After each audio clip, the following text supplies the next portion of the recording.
20-year-old single CEO. All heiresses fought to marry him, but shockingly, he chose the humble Maid. The city never slept, and neither did the rumors about him.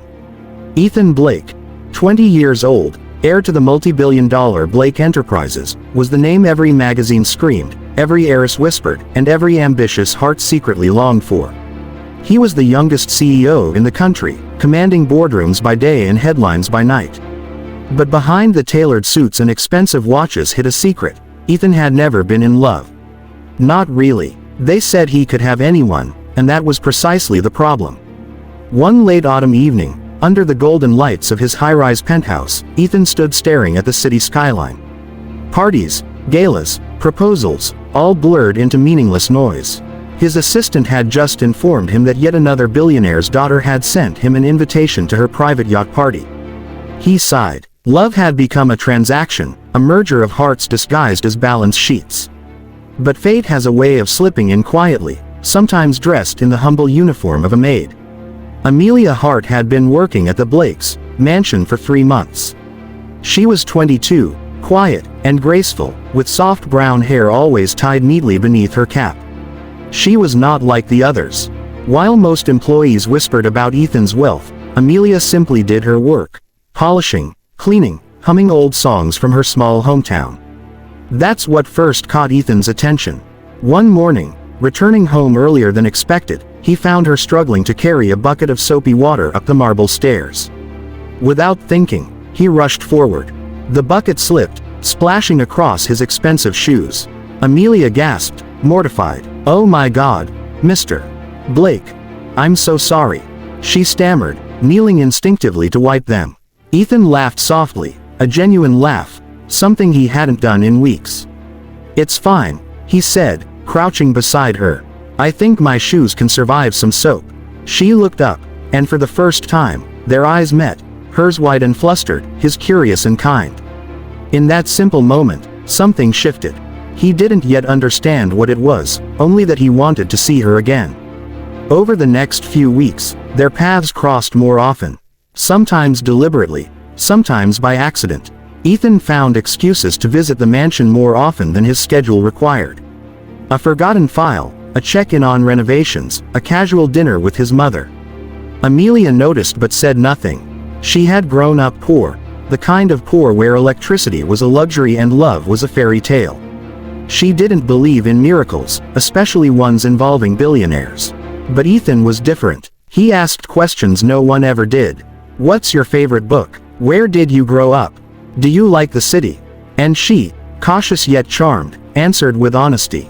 She told him about the small town where stars were visible every night, about her father who used to fix clocks, and about how she worked 3 jobs just to send her younger brother to school. Ethan listened, really listened. For the first time, someone's words mattered more than their designer label. The city continued its endless rhythm. Board meetings, flashing cameras, and more marriage proposals than Ethan could count. Every influential family wanted their daughter to be Mrs.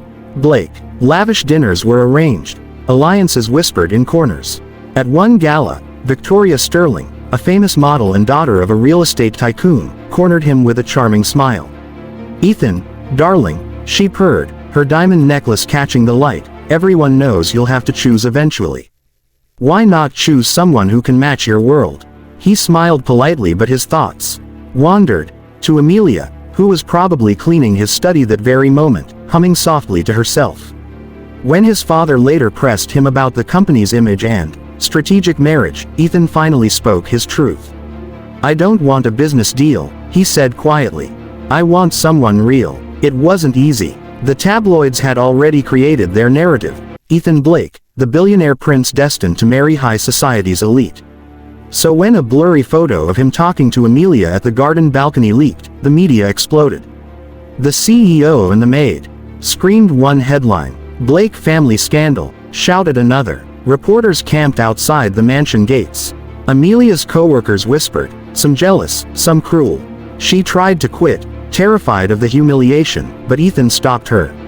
"Please," he said, standing in the corridor, his voice breaking through her panic. "Don't leave because of me." She hesitated, trembling. "They're saying horrible things, Mr. Blake." I don't belong in your world." He stepped closer. "Maybe my world needs someone like you." One rainy night, when the storm raged over the city, Ethan drove through the downpour to find her. She had fled the mansion, leaving only a resignation note. He found her at the bus terminal, clutching a small bag, tears mingling with the rain. "Amelia," he shouted over the thunder.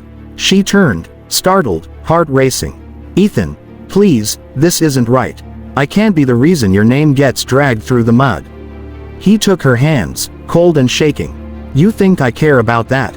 You're the first person who ever saw me, not the money, not the fame. Just me." Amelia's resolve crumbled. "But your family, they'll understand," he interrupted, a small smile curving his lips. "And if they don't, I'll make them." He pulled her into his arms as the storm softened above them. It felt like the whole city held its breath. The following weeks were chaos.